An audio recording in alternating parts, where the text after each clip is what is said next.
യുസല്ലൂന അലാ നബി, അല്ലാഹുവിന്റെ ഹബീബിന്റെ മേൽ സ്വലാത്തിൽ ഏർപ്പെട്ടുകൊണ്ടിരിക്കുന്നുണ്ട്.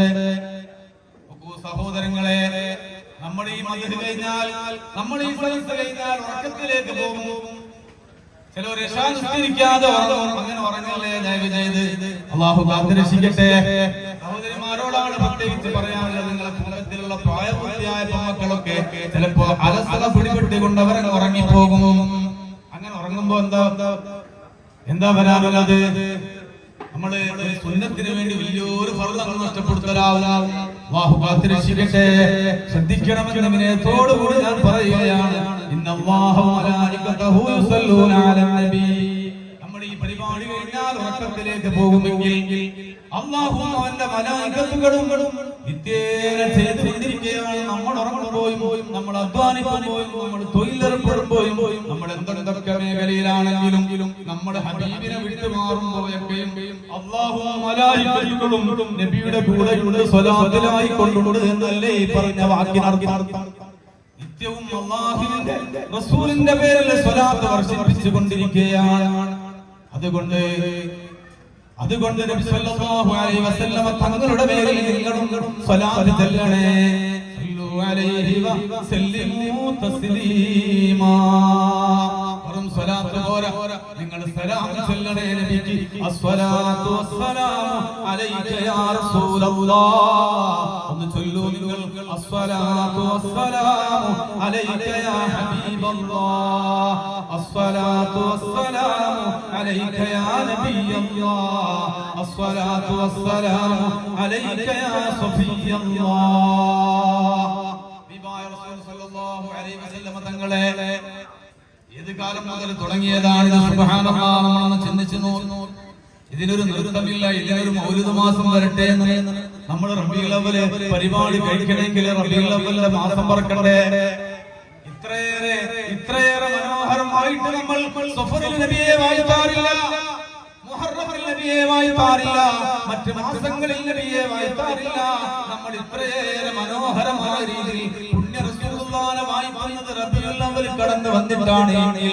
അഷ്റഫുൽ ഖൽഖ് ത്വാഹ നബിയെ അല്ലാഹു അവിടുത്തെ മലായികത്തുകളും വായിച്ചുകൊണ്ടിരിക്കുന്നത്, അവിടുത്തെ പേരിൽ സ്വലാത്ത് ചൊല്ലിക്കൊണ്ടിരിക്കുന്നത്. അതിന് കാലമില്ല മുഅ്മിനേ, അതിന് കാലമില്ല മുഅ്മിനേ. പകലെന്നോ രാത്രിയെന്നോ ഇല്ല, മാസമെന്നോ വർഷമെന്നോ ഇല്ല, മണിക്കൂറെന്നോ മിനിറ്റുകളെന്നോ ഇല്ല. അത്ര കണക്കിന് പുണ്യ റസൂലുള്ളാഹിന്റെ പേരിൽ അവർ സ്വലാത്തിലാണ് ഇരിക്കുകയാണ്.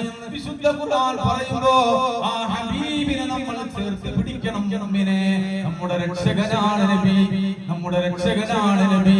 ഈ ലോകത്ത് നമ്മുടെ രക്ഷകനാണ്, പരലോകത്ത് നമ്മുടെ രക്ഷകനാണ് നബി. അഷ്റഫുൽ ഖൽഖ് ത്വാഹ റസൂലുള്ളാഹി സല്ലല്ലാഹു അലൈഹി വസല്ലം.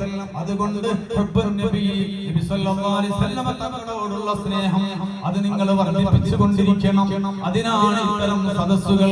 നമ്മൾ ചിന്തിച്ചു നോക്കൂ, ഈ സദസ്സുകളിൽ നമ്മൾ ചൊല്ലുന്ന മൗലിദുകളിൽ, അതുപോലെ തന്നെ സ്വലാത്തുകളിൽ, സലാമുകളിൽ, ഹബീബിന്റെ പേരിൽ ഓതി തീർക്കുന്ന യാസീനുകളിൽ, ഇഖ്ലാസുകളിൽ, മുഅവ്വിദതൈനുകളിൽ, ഫാത്തിഹകളിൽ എത്ര കോടികളാണ് ഹബീബിന്റെ ഹദറത്തിലേക്ക് എത്തിക്കൊണ്ടിരിക്കുന്നത്. ഇത് നല്ലതായ ഒരു ചര്യയല്ലേ? ഇത് നല്ലതായ ഒരു ചര്യയല്ലേ? പുണ്യ റസൂലുള്ളാഹിനെ സ്നേഹിക്കാൻ ഉതകുന്നതായ മഹത്തായ വേദികളല്ലേ? അല്ലാഹു നമ്മുടെ തൗഫീഖിനെ ഇരട്ടിയായി വർദ്ധിപ്പിച്ചു തരുമാറാവട്ടെ എന്ന് ഞാൻ ദുആ ചെയ്യുകയാണ്. അതുകൊണ്ട് ഹബീബിനെ സ്നേഹിക്കണം. വല്ലാത്ത സ്നേഹം. ഹബീബ് ആരാണ്? അതുകൊണ്ടാണ് നബിയെ സ്നേഹിക്കേണ്ടത്. ഉത്കൃഷ്ടമായ സ്വഭാവം അല്ലാഹുവിന്റെ റസൂലിന് അല്ലാഹു കൊടുത്തതാണ്. ഇന്നക ലഅലാ ഖുലുഖിൻ അദീം. ഒരു വണ്ണമായ, ഒരു അടിസ്ഥാനപരമായ എല്ലാ നിലക്കും അല്ലാഹുവിന്റെ ഹബീബേ ഉത്തമമായ സ്വഭാവത്തിലാണ് ഖുർആൻ എടുത്തു പറഞ്ഞിട്ടുണ്ട്. വിശുദ്ധമായ ഒരു സ്വഭാവം ലോകത്തിന് ഹബീബിന് നൽകപ്പെട്ടിട്ടുണ്ട് എങ്കിൽ നമ്മളൊന്ന് ആലോചിച്ചു നോക്കണം. ബീബി ആയിഷ റളിയല്ലാഹു അൻഹയോട് ചോദിക്കപ്പെട്ടു പോയി, ഓ ബീബി ആരേ?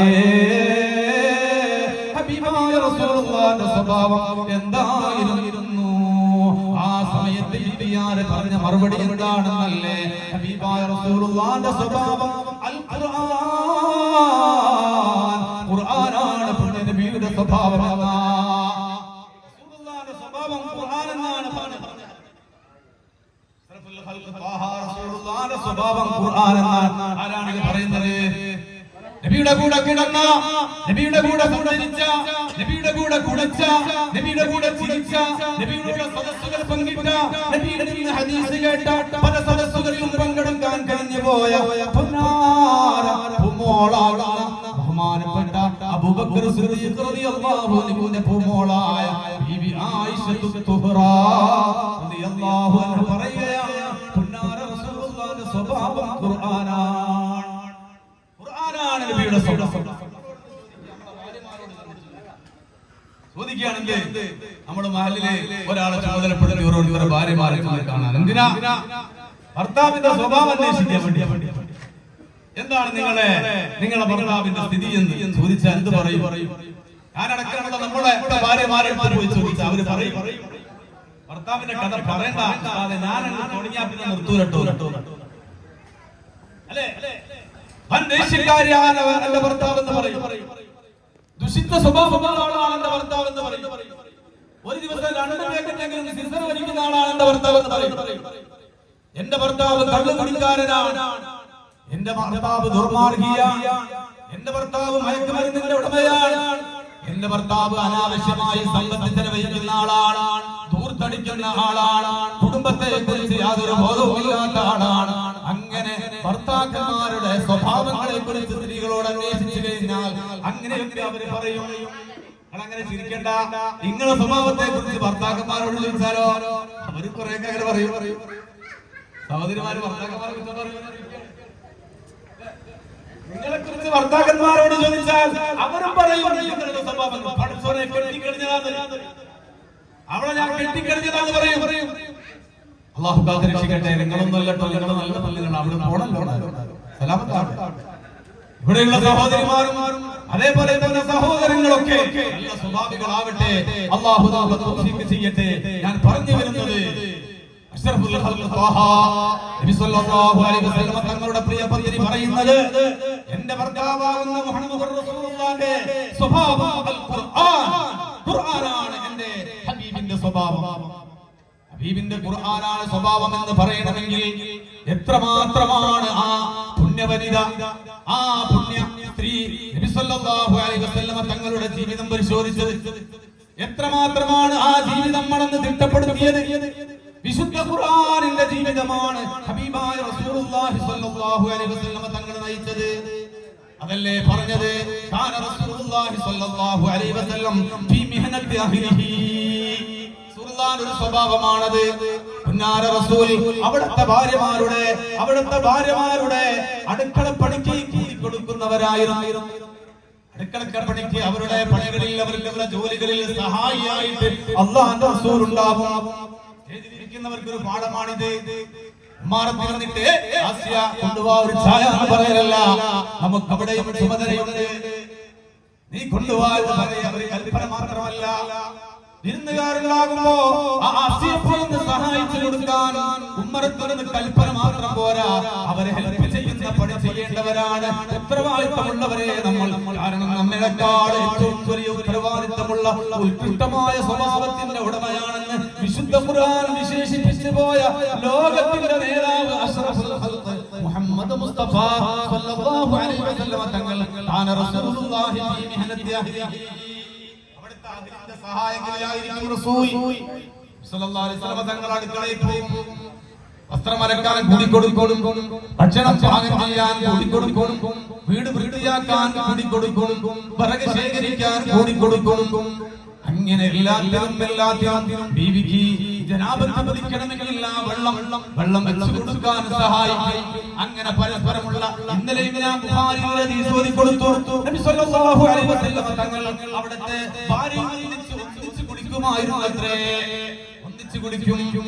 ഹരിയാഷിയുടെ കുളി ഒന്നിച്ച് 2 പേരും കുളിക്കുമായിരുന്നു. അങ്ങനെ ഒരു കോപ്പ വെള്ളം റസൂൽ അവിടുത്തെ ശരീരത്തിലേക്ക് പാരുമ്പോ ബീവി ആയിഷയാവട്ടെ മറ്റ് പത്നിമാരാവട്ടെ അവരവരുടെ ബക്കറ്റിൽ നിന്ന് വെള്ളമെടുത്തിട്ട് അവരുടെ ദേഹത്തേക്ക് ഒഴിക്കും. അത്രേ അങ്ങനെ 2 പേരും ഇങ്ങനെ മാറി കൈമാറിക്കൊണ്ട് ആ പാത്രത്തിലുള്ള വെള്ളം ശരീരത്തിലേക്ക് ചൊരിച്ച് ഹരിയാഷിയിൽ നിന്ന് ശുദ്ധിയാവും. അത്രേ ഇത്രമാത്രം മഹലുമായിട്ട് സ്നേഹം പങ്കിട്ട പരിശുദ്ധ പ്രവാചകർ സ്വല്ലല്ലാഹു അലൈഹി വസല്ലം തങ്ങൾ ആരാണെന്ന് ഖുർആൻ പറഞ്ഞു പോയി. ഇന്നക ലഅലാ ഖുലുഖിൻ നദീം.